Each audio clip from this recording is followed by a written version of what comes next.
Olá, meus irmãos e minhas irmãs. Sejam muito bem-vindos. Vamos iniciar mais um momento de oração.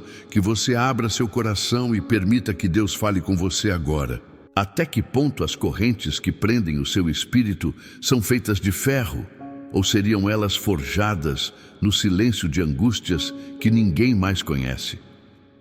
Quantas vezes, ao deitar a cabeça sobre o travesseiro, você sentiu o peso invisível de vícios, medos ou de uma tristeza que parece não ter fim, impedindo que sua alma alce voo em direção à liberdade prometida pelo Criador?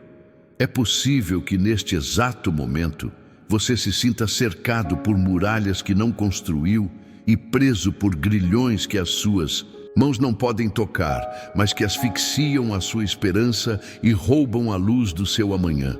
Todavia, antes que o desespero se torne o carcereiro definitivo do seu coração, convido você a entrar em um lugar de autoridade espiritual. Existe um poder que opera nas sombras da noite e que não depende de força humana, mas da presença daquele que é a própria liberdade.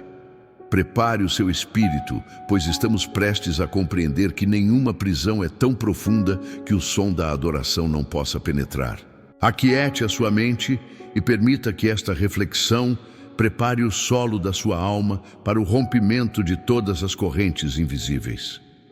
Para compreendermos a força de um louvor que liberta, precisamos retornar às ruas de Filipos, em um tempo onde levar a mensagem de Cristo era caminhar sob a mira do aço e do ódio dos homens. O cenário era de uma cidade romana, imponente e pagã, onde a adoração era dedicada a deuses de pedra e ao próprio imperador. Entre os mensageiros da luz, destacam-se Paulo e Silas, homens que não possuíam exércitos ou riquezas, mas carregavam o fogo do Espírito em seus ossos. A situação espiritual de Filipos era de um conflito intenso. As trevas resistiam à chegada da verdade e, após libertarem uma jovem de um espírito de adivinhação, os apóstolos viram a fúria da cidade se levantar contra eles. Eles não foram apenas contestados, foram açoitados com varas, feridos em suas carnes e lançados no lugar mais profundo e escuro da prisão. Naquela época, o cárcere interior não era apenas privação de liberdade, era um antro de dor, umidade e desesperança, onde os pés eram presos a troncos de madeira pesada. Paulo e Silas eram o retrato da injustiça humana, mas também eram os portadores de uma aliança que o cárcere não podia conter. Imagine o silêncio denso e opressor daquela cela subterrânea. Sinta o frio da pedra úmida contra as feridas abertas nas costas de Paulo e Silas. O cheiro da estagnação e o som distante das correntes dos outros prisioneiros preenchem a atmosfera de horror. A dor física era intensa e o tronco que prendia seus pés causava cãibras insuportáveis.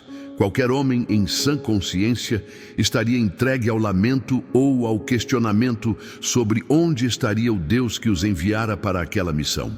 Mas por volta da meia-noite, algo incompreensível para a lógica deste mundo começa a acontecer. Em vez de gemidos de agonia, ouve-se um sussurro de oração.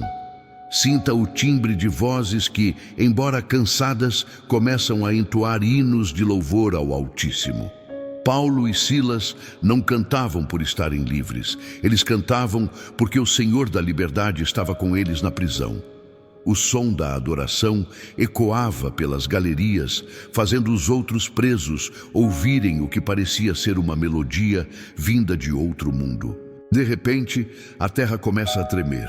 Não é um tremor comum, mas o estremecimento dos alicerces do cárcere perante a presença de Deus. Imagine o som do ferro se partindo, o ruído das portas se abrindo e o estrondo das correntes caindo ao chão. O terremoto divino não derrubou as paredes para esmagar os prisioneiros, mas para libertar os cativos.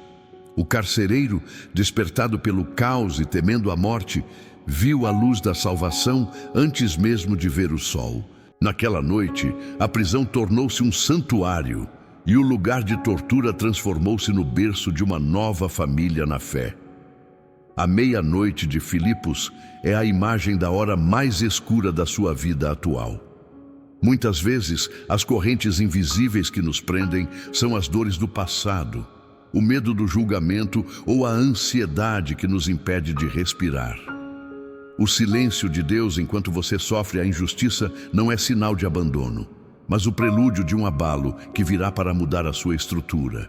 A Bíblia nos ensina que o louvor é uma arma de guerra espiritual. Existe uma esperança que não nasce da facilidade, mas da decisão de adorar enquanto os pés ainda estão presos ao tronco. A sua corrente pode ser o desânimo, a depressão ou as amarras de gerações passadas. Mas a presença de Deus no seu quarto nesta noite é a garantia de que as portas da sua prisão já estão estremecendo. Não olhe para a espessura do ferro ou para a força do seu carcereiro. Olhe para aquele que prometeu que se o Filho vos libertar, verdadeiramente sereis livres. O Senhor é especialista em transformar o lugar da sua maior humilhação no palco da sua libertação mais profunda. Como então quebrar essas correntes que não se veem, mas que se sentem? A história de Paulo e Silas nos revela que a libertação começa com a atitude do coração antes mesmo da intervenção física. Para confiar em Deus sem ver as chaves, você deve começar a apresentar sacrifícios de louvor no meio da sua dor.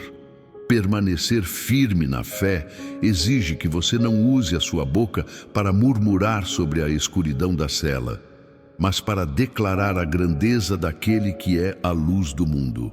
Comece hoje a identificar quais são as correntes que te impedem de caminhar e entregue-as ao altar, reconhecendo que você não pode quebrá-las por conta própria. A aplicação prática da espiritualidade da libertação é o ato de perdoar os que te prenderam, de soltar o peso da culpa e de se posicionar como um adorador, mesmo quando tudo ao redor sugere que o fim chegou. O terremoto de Deus acontece quando o céu ouve o som de uma alma que, mesmo ferida, escolhe exaltar a santidade do Criador. Receba agora o consolo de saber que o Senhor não te trouxe até aqui para que você morra no cárcere. O Deus que abriu as portas da prisão em Filipos é o mesmo Deus que está inclinando o ouvido para o seu suspiro nesta noite. Não tenha medo das correntes que ainda parecem te prender, pois a autoridade do nome de Jesus já decretou a sua soltura. Sinta a paz que emana da certeza de que o tremor divino está começando a agir nas raízes da sua aflição. O peso que oprimia a sua alma está sendo dissipado pela presença do Espírito Santo, que traz o bálsamo para as suas feridas e o vigor para os seus pés. Prepare o seu coração, pois o que faremos a seguir não será apenas uma prece comum, mas um ato de guerra e de vitória sobre todo o mal. Descanse na promessa, pois a meia-noite está passando e a luz da liberdade está prestes a inundar o seu ser.